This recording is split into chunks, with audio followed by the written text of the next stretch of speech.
Señores, y en esta semana la prensa se ha hecho eco del costo relacionado a la alfabetización de adultos. Como que no cuadra la ecuación, el costo entre la cantidad de adultos alfabetizados. Hablando de este tema, Susana, yo pensé como que ese programa se había como caído porque en aquel momento, cuando en la gestión pasada se abordó este proyecto, este programa, El famoso Quisqueya Aprende. Quisqueya Aprende, que tú sabes, siempre nosotros hemos evaluado acá en este programa el, el, el, el poder, el poder medir la inversión versus el resultado. Y yo creo que es una gran debilidad que tenemos nosotros como sociedad, porque hacemos inversiones, nos sacrificamos como Estado, porque cada vez que tú en un presupuesto incluye algún programa, deja de atender temas de salud, deja de atender arreglos de carretera, hacer nuevas, ¿verdad? Nuevas facilidades para facilitarle la vida, valga la redundancia, al ciudadano. Y es penoso cuando no vemos estos programas que si bien, diríamos, si bien tienen un sentido, diríamos, de valor para el ciudadano, pero también tiene que ser tienen que ser proyectos que estén orientados a perseguir objetivos. Y la verdad que si tú conoces alguna estadística de un retorno de estas políticas que se implementan a través de estos programas, como que simplemente nos quedamos con invertir y mostrar las estadísticas de cuántas personas se han alfabetizado. Pero fíjate que también o sea, solamente se queda ahí.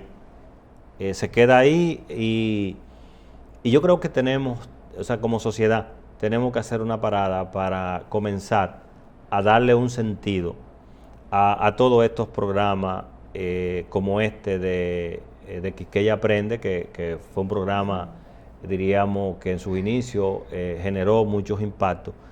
Impactos, diríamos, del proceso hacia llevar a cabo, diríamos, la materialización. Ahora, de allá para acá, ¿qué esperamos con esos programas? Mira, Basilio, y nuestros televidentes, yo no puedo, ¿verdad?, negar mi génesis como educadora. Yo creo que todos tenemos derecho, que la educación es un derecho y que ayuda a mejorar la dignidad del ser humano. Todos los países, ¿verdad?, que con los que nos podemos comparar tienen estos programas, ¿verdad?, de alfabetización. Lo ideal sería que no existieran estos programas. ¿Pero por qué? Ojo con esto. Porque todo el mundo, ¿verdad?, en el país la tasa es mínima o inexistente, ¿verdad? Todos están alfabetizados, todos tienen una educación primaria básica, ¿verdad? Aspiramos a que todos tengan una educación básica. Sin embargo, esa no es la realidad de nuestro país. Aquí yo estoy muy de acuerdo con esos programas de alfabetización, porque desvelan una serie de factores: sociedad, país, Estado. Sin embargo, ninguna inversión, no solamente en ese tema tan sensible como es la alfabetización, ninguna inversión, ningún programa, ningún proyecto, sin el debido control, seguimiento y monitoreo, podrá rendir sus frutos o sus resultados. Por eso, ante esta tan cuantiosa inversión que se realizó con esos programas de Quisqueya Aprende, que al final se desacreditaron, terminaron desacreditados de la gestión pasada, ningún proyecto que no sea debidamente medido va a brindar sus resultados. ¿Qué se supone? En el caso de los adultos, de los jóvenes que se encuentran en esa, ¿verdad?, en esa posición. Se supone que con la alfabetización el retorno sería un programa para poder colocar e insertar a esos jóvenes que fueron mira, alfabetizados. Ahí voy, y qué bueno que llegues a ese punto. Por ejemplo, fíjate que ante el diseño, ¿verdad? Como bien tú lo planteas, de este tipo de estrategias de planes necesarias, sociales, sí, necesarios para poder impulsar sectores. Por ejemplo, tú tienes Infotep. Entonces, si estas instituciones que dependen del mismo engranaje del Estado, vamos a suponer... En los programas sociales, en el caso de Infotep se ha convertido en el monstruo que es por la inversión del sector privado. Sí, correcto, pero vamos a aprovechar esa sinergia, ¿verdad? Imagínate que en un sector, en una zona del país, se alfabetizaron X cantidad de adultos, ¿verdad? Y esos adultos pues no tenían posibilidad de entrar al mercado del empleo, diríamos, laboral más, diríamos, un poco más, se quiere, más suave, ¿verdad? Que no sea ese obrero tradicional, vamos a decir, ¿verdad? Ahora, poder insertarlo, por ejemplo, a la misma zona franca, que tienen que tener un nivel de escolaridad mínimo para poder acceder al empleo. Y de hecho, para ponerte un ejemplo, tú tienes personas en esos, ¿verdad? En ciertas áreas del país que son buenos choferes porque se han hecho choferes en la práctica, en sus campos, pero son analfabetos. Entonces, si entraron a estos programas, por ejemplo, entonces, si tú tienes el programa alineado con la DGC, con Infotep, ¿para qué? Para que ese muchacho que ya logró ese nivel de alfabetización, entonces puede entrar a hacer esos cursos técnicos y de ahí entonces ir al mercado laboral. Pero si tú la alfabetización la desarrollas y la dejas tirada, o sea, deja ese muchacho abandonado, simplemente alfabetizado. O ese joven, ¿verdad? Dominicano o dominicana, pues simplemente el efecto no será tangible, no será palpable. Lo deja la suerte, o sea, porque el problema está en que, y ahí viene el tema de medir, o sea, ¿cuántos jóvenes alfabeticé? ¿Cuántos adultos mayores? ¿Cuántos adultos mayores? ¿Y cuántos de ellos lograron insertarse al empleo producto de esta primera fase del programa? Entonces, ahí es que voy. Fíjate cómo uno puede hilar, puede conectar el esfuerzo de instituciones que dependen del mismo, ¿verdad? De la misma estructura del Estado. El mismo Ministerio de Educación. Es correcto. Entonces, al final del camino, hay una serie de, diríamos, de oportunidades que se pierden conjuntamente con la inversión, porque al final es muy costosa. Sí. En este caso la inversión es muy costosa versus el resultado tangible, versus la inversión. Definitivamente esos programas tratan de dar respuesta a lo que viene de atrás, porque ese muchacho de 25 años es analfabeto, porque ese muchacho de 30 años es semianalfabeto, sabe escribir Juan Pérez, María Pérez. ¿Por qué? O sea, eso evidencia debilidades del Estado en nuestro sistema, Basilio. No hay otra explicación, pero ok, está la debilidad, entonces tienen que desarrollarse estas estrategias para que se compongan. Ahora, deben estar dentro de un marco de lo razonable, de lo tangible y de lo medible. Mira, dentro de ese mismo contexto, Susana, tú en algunos comentarios ha abordado temas, por ejemplo, que tienen que ver con estas, diríamos, con esta línea que estamos observando de generar profesionales, de fabricar profesionales, y nos estamos olvidando de generar empleos, por ejemplo. Sí, lógicamente, de ese camino intermedio, que es ese camino técnico, ¿verdad? Que es el que te lleva de manera primaria a colocarte en esos sectores productivos. Porque, y te comento de algunos programas que veo que van bien, que están logrando su objetivo. Por ejemplo, el programa Prepara.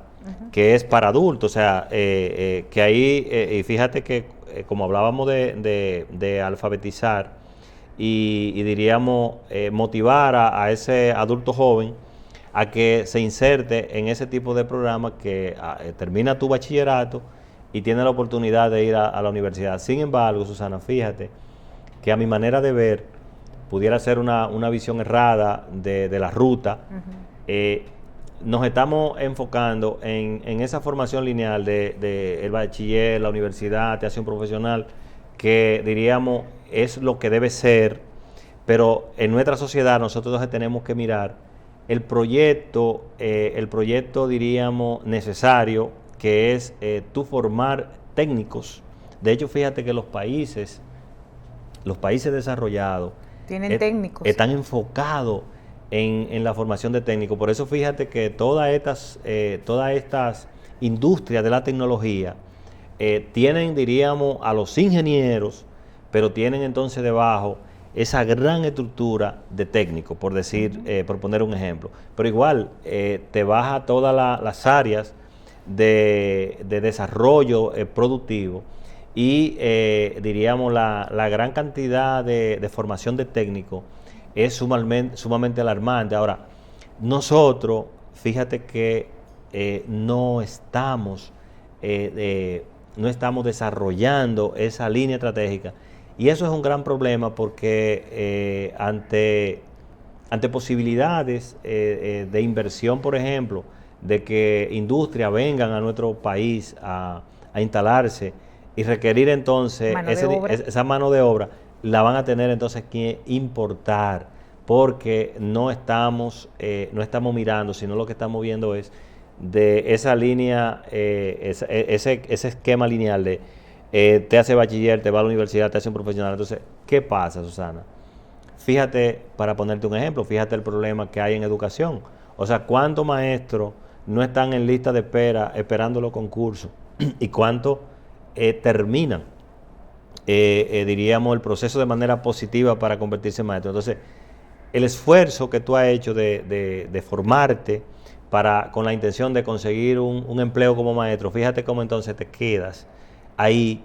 Y yo creo que son traumas que en la ruta profesional deberíamos de evitarlo. O sea, porque no tiene sentido que tú te formes para entrar entonces a unos concursos, y fíjate todos los años, o sea, independientemente de la metodología de calificar, sino me refiero al trauma de tú como estudiante, que déjame decirte que cuando tú consultas a toda la masa de las afueras del Distrito Nacional y de Santiago, por ejemplo, te va un poco un poco más abajo. Todo el que tú le consultas lo que va a estudiar o está estudiando, te dicen que están estudiando magisterio. Y por una razón básica, es lo que primero, es la profesión que te permite conseguir un trabajo cerca de tu entorno, de tu campo, de tu pueblo. Así lo establecen las leyes, ¿verdad? Y segundo, miran la pensión. Mira la pensión. Seguridad de empleo. Sí, mira la pensión. Basilio, lo analizado por ti, como siempre, magistral, tienes acostumbrado al público a evidenciar una coherencia de manera llana y sencilla en tus comentarios. Realmente, Basilio, ¿qué decir? Nosotros tenemos una realidad, y cuando tú hablabas de ese famoso programa con tantos elementos en crítica, y que te llega un joven, ¿verdad? Generalmente joven, un joven con muchas debilidades, porque el programa es sumamente acelerado, y van a ciertas universidades o lo recibimos en las universidades, tú te das cuenta que el muchacho ni tiene las competencias como bachiller y difícilmente logrará desarrollar las competencias necesarias para convertirse en un profesional, para convertirse en un dominicano o una dominicana o un extranjero, con las competencias que requiere nuestro mercado laboral. finalmente tú hablabas de trauma, tú hablabas de frustración, y hay una realidad que la vemos todos los días en las empresas. Cuando desarrollamos un proceso de reclutamiento y demás, nos encontramos con muchachos, con jóvenes que exhiben una profesión, una licenciatura, sin ningún tipo de competencias. Susana, yo te voy a preguntar, mira, yo te voy a preguntar, porque también tenemos que mirar lo que sucede en en los procesos y en nuestras casas máster de estudio. Por ejemplo, si las universidades saben que esos aspirantes, o sea, esos cuasi profesionales serán mañana aspirantes a maestro, a concursar, entonces ¿por qué no desarrollan las tesis en base a simulacro de esas pruebas que hace el ministerio? O sea, porque al final del camino, ¿qué es lo que estamos preparando como universidades? O sea, no es exhortar a un maestro graduado, o sea, es exhortar a un individuo que tenga la posibilidad de pasar esas pruebas que el ministerio le está dando. ¿Y cuál es la conexión que hay entre la universidad y el ministerio? Porque pareciera que son entidades que están divorciadas. Paralelas. Claro, entonces eso yo no lo puedo entender, porque lo primero que debería de plantearse la universidad es decir, como nosotros estamos produciendo, ¿verdad?, o elaborando un producto para que vaya a aportar a la sociedad. Fíjate que tú tienes profesionales, por ejemplo, es como en la medicina, o sea, las universidades no están formando cualquier cosa, están formando un individuo que va a salvar vidas. A salvar vidas. El maestro va a educar al ciudadano para el Estado Dominicano. Basilio, pero las universidades forman en las competencias básicas. En las competencias básicas la universidad te forma al maestro y te forma a ese médico en lo que va a ver. Y las universidades, por ejemplo, Susana, en el caso de medicina... Mira, es entendible, pero fíjate... es que las pruebas, Basilio, la evaluación, ninguna universidad puede inferir en el proceso de evaluación que yo hago en la empresa para donde laboro. Las pruebas, y no estoy defendiendo, no quiero que nuestros televidentes vean que estoy parcializada por ser maestra. No, Basilio, pero las pruebas... Aclaro esta parte muy bien. Pero son pruebas que están desarrolladas en virtud de las 4 competencias básicas. Y desde el punto de vista de las evaluaciones psicológicas... ¿Pero y por qué se queman tanto entonces? Bueno, Basilio, y las pruebas que se le aplican psicológicas son lógicas deductivas, Basilio. ¿De dónde viene el quid del asunto? De lo que llega a la universidad. Ahora, señores, yo le voy a decir algo. El problema es que Susana es maestra y tiene que defender ese punto. No es defendiendo mi punto, Basilio. Pero hay una falla.